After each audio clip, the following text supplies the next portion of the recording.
আপনাদেরকে বলি, পবিত্র কালামে পাকের মধ্যে সূরাতুল ফজরের মধ্যে আমার আল্লাহ বলেন ওয়াল ফজর, আমার আল্লাহ ফজরের কসম খেয়েছেন।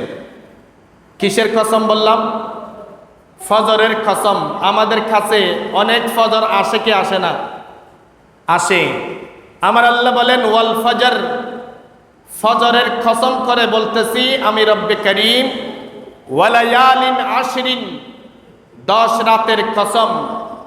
এখানে 10 রাতের কসম দ্বারা কোন 10 রাতকে বুঝিয়েছেন মুফাসসিরিন কেরাম, মুহাদ্দিসিন কেরাম, ফুকাহে কেরাম, যারা কোরআনে পাককে বেশি বেশি করে রিসার্চ করে গবেষণা করে, ওনারা বলতেছেন ওয়ালায়ালিন আশরিন, আমার আল্লাহ যে 10 রাতের কসম খেয়েছেন, ওই 10 রাত দ্বারা পবিত্র জিলহজ শরীফের প্রথম দিন থেকে শুরু করে একেবারে 10ই জিলহজ পর্যন্ত। জুড়ে বলি সুবহানাল্লাহ। তাহলে যেই রাতের কসম আমার আল্লাহ পবিত্র কালামে পাকের মধ্যে খেয়েছেন, তাহলে সেই রাত, সেই দিন, সেই 10 দিন আমাদের অত্যন্ত করণীয় কতগুলো কাজ রয়েছে।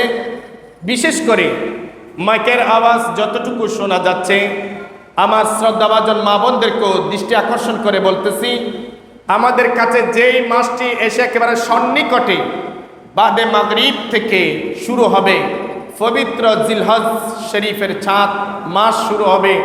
ওই মাসের মধ্যে আমরা যারা কুরবানি দেনেওয়ালা, আল্লাহ আমাদেরকে যাদেরকে তৌফিক দিয়েছেন, ওনাদের থেকেও এই আমলগুলো করতে হবে। যারা কুরবানি দেন নাই, ওনাদের থেকে এই আমলগুলো করতে হবে। জুড়ে বলি সুবহানাল্লাহ। যারা কুরবানি দেবেন এবং যারা কুরবানি দেবেন না, প্রত্যেকের এই আমলগুলো করা প্রয়োজন। করলে সওয়াব আছে। রাসূল করিম সাল্লাল্লাহু তাআলা আলাইহি ওয়াসাল্লামের জীবদ্দশায় দেখা যায় কতগুলো সুন্নত কাজ রয়েছে, যে কাজগুলো রাসূল করিম সাল্লাল্লাহু তাআলা আলাইহি ওয়াসাল্লাম জীবনে কখনো ছেড়ে দেন নাই, তরক করেন নাই। সুবহানাল্লাহ বলেন। প্রথম নম্বর, আপনাদেরকে 10টি আমল দেব, পালন করতে পারবেন তো ইনশাআল্লাহ। 1 নাম্বার, যারা কুরবানি দেবেন, যারা কুরবানি দেবেন না, তাদের জন্য আমল হচ্ছে চুল, নখ, শরীরের যতগুলো পশম আমরা কাটি, যেগুলো দেখা যায়, যেগুলো দেখা যায় না, নখ, কান, যা যা আমরা শরীরে অবাঞ্ছিত এই লোমগুলা কেটে ফেলি, অহেতুক নখগুলা কেটে ফেলি, এগুলো আজকে মাগরিবের পর থেকে আর কাটা যাবে না, যতক্ষণ পর্যন্ত আপনি 10ই জিলহজ ফসুর গলায় যতক্ষণ পর্যন্ত ছুরি ছালাবেন না, অতক্ষণ পর্যন্ত কাটা যাবে না। এই কাজগুলো রাসূল করিম সাল্লাল্লাহু আলাইহি ওয়াসাল্লাম বেশি বেশি করতেন। সুবহানাল্লাহ বলেন। 1 নাম্বার, যারা খাটেন নাই আজকে, জুমার পরে যাদের পালন করার ইচ্ছুক, জুমার পরে গিয়েও কেটে ফেলতে পারবেন। যেহেতু জিলহজ শরীফের চাঁদ উদিত হবে যে আজকে বাদে মাগরিব থেকে, এই বাদে মাগরিব থেকে 10ই জিলহজ, অর্থাৎ 10 দিন 10 রাত।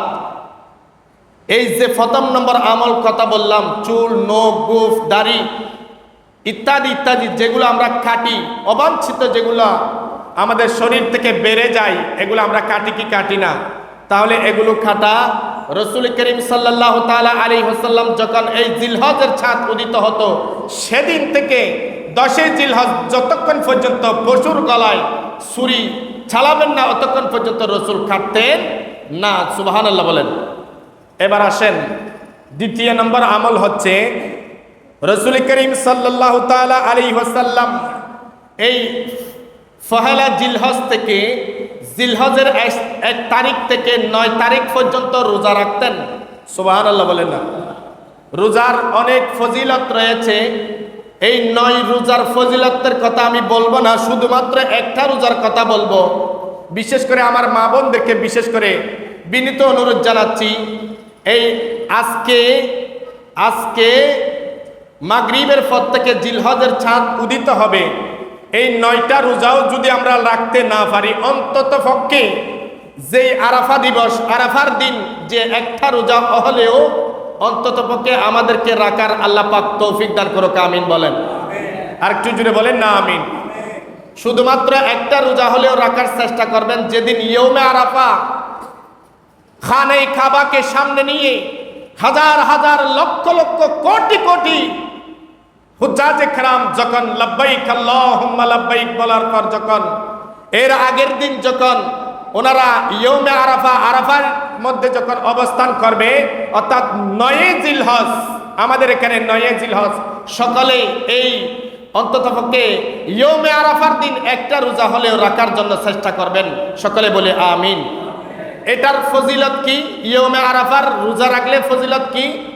রাসূল করিম সাল্লাল্লাহু তাআলা আলাইহি ওয়াসাল্লাম বলতেছেন, যে ব্যক্তি এই জিলহজ শরীফকে পেয়ে শুধুমাত্র ইয়ৌমে আরাফার দিন একটা মাত্র রোজা রাখবে, তোমার রোজাদার সেই রোজা রাখার কারণে বিগত যতগুলো গুনাহ হয়েছে সব গুনাহ আমার আল্লাহ ইয়ৌমে আরাফার দিন রোজা রাখার কারণে তোমার সমস্ত গুনাহ আমার আল্লাহ মার্জনা করে দেবেন, ক্ষমা করে দেবেন। জুড়ে বলেন না সুবহানাল্লাহ। অন্তত পক্ষে একটা রোজা হলেও রাখার জন্য চেষ্টা করবেন। আল্লাহ আমাদেরকে সেই তৌফিক দান করে, সবাই বলেন আমিন। 3 নম্বর আমল হচ্ছে বেশি বেশি করে নফল ইবাদত করবেন। আজকে মাগরিবের পর থেকে 10 অর্থাৎ 9 জিলহজ কুরবানের আগ পর্যন্ত বেশি বেশি করে নফল ইবাদত করবেন। আপনি যদি কুরবানি দাতা হন, আপনার সেই হাজার হাজার লক্ষ লক্ষ টাকার পশু যে আপনি জবে করবেন, সেটা গ্র্যান্টেড কবুল হওয়ার অন্যতম আরেকটি মাধ্যম হলো এই পহেলার জিলহজ থেকে 9 জিলহজ পর্যন্ত বেশি বেশি করে নফল ইবাদত করা। জুড়ে বলি না সুবহানাল্লাহ। আমাদের সমাজে অনেকজনকে দেখা যায় গরু নিয়ে ব্যস্ত, মহিষ নিয়ে ব্যস্ত, নফল ইবাদত তো দূরের কথা, পশুর হাটে গিয়েছেন যে অনেক ওয়াক্ত নামাজ পর্যন্ত কাজা হয়ে গিয়েছে, এরকম প্রমাণ আছে না নাই? তাহলে আপনি কুরবানি দিচ্ছেন কাকে সন্তুষ্টি করার জন্য? একটু জুড়ে বলেন না। তাহলে কুরবানি দেওয়া ওয়াজিব। যদি আল্লাহ আপনাকে সামর্থ্য দিয়েছেন, যদি আপনি সামর্থ্যবান হন, কুরবানি দেওয়া ওয়াজিব। আর দৈনিক 5 ওয়াক্ত নামাজ পড়া ফরজ। সুবহানাল্লাহ বলেন। আপনি পশুর হাটে গিয়ে পশু কিভাবে কিনবেন, পশু কিভাবে ক্রয় করবেন, কত হাজার টাকা দিয়ে নেবেন, কত লক্ষ টাকা দিয়ে নেবেন, এই চিন্তায় আপনার তো ঘুম হয় না আপনার কাছ থেকে যে দৈনিক 5 ওয়াক্ত নামাজও চলে যাচ্ছে। তাহলে আপনি যদি নামাজ তরক করে, যদি ফরজ তরক করে যদি আপনি কুরবানি দেন, আপনার সেই কুরবানি কবুল হবে? একটু জুড়ে বলেন না হবে? সেজন্য ফরজ ইবাদতের পাশাপাশি এই মাসে বেশি বেশি করে নফল ইবাদত করবেন। আপনার সেই নফল ইবাদতের কারণে আপনার হাজার হাজার লক্ষ লক্ষ টাকার পশু যে জবাই করবেন, তাহলে যদি আপনি জবাই করেন, ওই পশুর রক্ত জমিনের মধ্যে পড়ার আগে আগে আল্লাহ আপনার কুরবানি কবুল করে নেবেন। জুড়ে বলি না সুবহানাল্লাহ। নাম্বার 4, বেশি বেশি করে তাহাজ্জুদের নামাজ পড়বেন, ফরজ ইবাদত করবেন, নফল ইবাদত করবেন। আরেকটি ইবাদত হচ্ছে তাহাজ্জুদের নামাজ। আপনার সেই কুরবানি কবুল হওয়ার অন্যতম শর্ত হচ্ছে এই বেশি বেশি করে তাহাজ্জুদের নামাজ আদায় করা। আল্লাহ আমাদেরকে আমল করার তৌফিক দান করুক, আমিন বলেন। 5 নাম্বার, বেশি বেশি করে কোরআন তেলাওয়াত করবেন। তাহলে আপনি দুনিয়াতেও লাভবান হবেন, আখিরাতেও লাভবান হবেন। বিশেষ করে যারা কুরবানি দেনেওয়ালা, ওনারা তো আরো বেশি লাভবান হবেন, কারণ তোমাদের সেই কুরবানি কবুল হবে কোরআন তেলাওয়াতের জন্য। সুবহানাল্লাহ বলেন।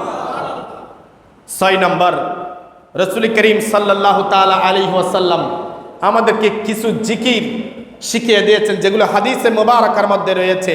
রাসূল এই জিকিরগুলো বেশি বেশি করতেন। সুবহানাল্লাহি, আলহামদুলিল্লাহি, আল্লাহু আকবার, এই জিকিরগুলো যে কোনো সময় করতে পারবেন। উজুর দরকার নাই, মসজিদে আসার দরকার নাই। গাড়িতে আছেন, বাড়িতে আছেন, রাস্তায় আছেন, দোকানে ফাটে আছেন, এই জিকিরগুলো বেশি বেশি করে করার চেষ্টা করবেন। এই জিকির যদি আপনি যথাযথভাবে আদায় করেন, তাহলে আল্লাহ, আপনি যদি কুরবানি দেনেওয়ালা হন, তাহলে আপনার এই জিকিরের কারণে আল্লাহ আপনার সেই কুরবানি কবুল করে নেবেন। সুবহানাল্লাহ জুড়ে বলেন। একটু দুরূদ শরীফ পড়ে সালাতুন ইয়া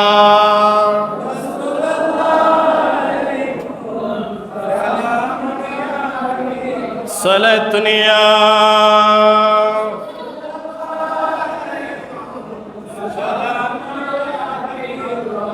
তাহলে নাম্বার 6 হচ্ছে বেশি বেশি করে ইস্তেগফার করবেন, আল্লাহর কাছে গুনাহ মাফ চাইবেন। আল্লাহ, গুনাহ করেছি, অপরাধ করেছি, ইচ্ছাই করেছি, অনিচ্ছাই করেছি, শয়তানের কুমন্ত্রণায় পড়েছি। আল্লাহ, এই জিলহজ মাসের উসিলায় আল্লাহ আমাদের জীবনের তামাম গুনাহ মাফ করে দিক। সবাই বলেন আমিন। এই মাসে বেশি বেশি করে ইস্তেগফার করবেন, অর্থাৎ আল্লাহর কাছে তওবা চাইবেন, তওবা করবেন। আল্লাহ আপনাকে এই জিলহজ মাসের উসিলায় আপনার তওবা কবুল করে নেবেন। সুবহানাল্লাহ বলেন। 8 নম্বর হচ্ছে ইবাদত শুরু করার আগে এবং ইবাদত শেষ করে, ইবাদত শুরু করার আগে, ইবাদত শেষ করে বেশি বেশি করে রাসূল পাক সাল্লাল্লাহু তাআলা আলাইহি ওয়াসাল্লামের উপর দরুদে মুস্তাফা পড়বেন। সুবহানাল্লাহ বলেন না। এই দরুদে মুস্তাফা পড়ার কারণে আপনার ইবাদত কবুল হবে, আপনার কুরবানিও কবুল হবে। সুবহানাল্লাহ বলেন। 9 নম্বর হচ্ছে বেশি বেশি করে আল্লাহর কাছে দোয়া করবেন, আল্লাহর কাছে চাইবেন, আল্লাহ এই পবিত্র জিলহজ মাসের উসিলায় আপনার দোয়া কবুল করে নেবেন। সুবহানাল্লাহ বলেন। সর্বশেষ, এটা আইয়ামে তাশরিক হয়তো আগামী জুমায় পাবো, 9 জিলহজ থেকে। তারপরেও অগ্রিম বলে দিচ্ছি যাতে বেশি করে মনে থাকে। 9 জিলহজ অর্থাৎ আজকে মাগরিবের পর থেকে আরো 9 দিন পরে 9 জিলহজ ফজরের নামাজের পর থেকে 13 জিলহজ আসরের নামাজ পর্যন্ত, অর্থাৎ এই 23 ওয়াক্ত নামাজের প্রত্যেক ফরজ নামাজের পর কুরবানি দেনেওয়ালা যারা কুরবানি দেবেন না, প্রত্যেক প্রাপ্তবয়স্ক মুসলমান নরনারীর উপর প্রত্যেক ফরজ নামাজের পর একবার এই আইয়ামে তাশরিক অর্থাৎ তাকবীর, এই তাকবীরগুলো আদায় করা ওয়াজিব। একবার অন্ততপক্ষে ফরজ নামাজের পরে একবার হলেও আদায় করার জন্য চেষ্টা করবেন। যদি কারো ভুলে ক্রমে যদি কোনো অক্ষর মধ্যে ছুটে যায়, এর পরের অক্ষর মধ্যে কাজা আদায় করে দিতে হবে, না হলে আপনি গুনাহগার হবেন। তাশরিককে আইয়ামে তাশরিক হচ্ছে তাকবীরগুলো, যে তাকবীরগুলো আমরা পড়ি, তাকবীর আল্লাহু আকবার, লা ইলাহা ইল্লাল্লাহু, আল্লাহু আকবার ওয়ালিল্লাহিল হামদ। জুড়ে বলি না সুবহানাল্লাহ। কখন বললাম? এই 9 জিলহজ ফজরের নামাজের পর থেকে। 9 জিলহজ মানে হয়তোবা কুরবান সোমবারে হতে পারে, রবিবার ফজরের নামাজের পর থেকে একেবারে 13 তারিখ ফজর আসরের নামাজ অর্থাৎ 23 ওয়াক্ত মোট নামাজের প্রত্যেক ওয়াক্ত নামাজের পর একবার হলেও, অন্ততপক্ষে একবার হলেও এই তাকবীরগুলো আদায় করার জন্য চেষ্টা করবেন। আল্লাহ আমাদেরকে সেই তৌফিক দান করুক। সবাই বলুন আমিন।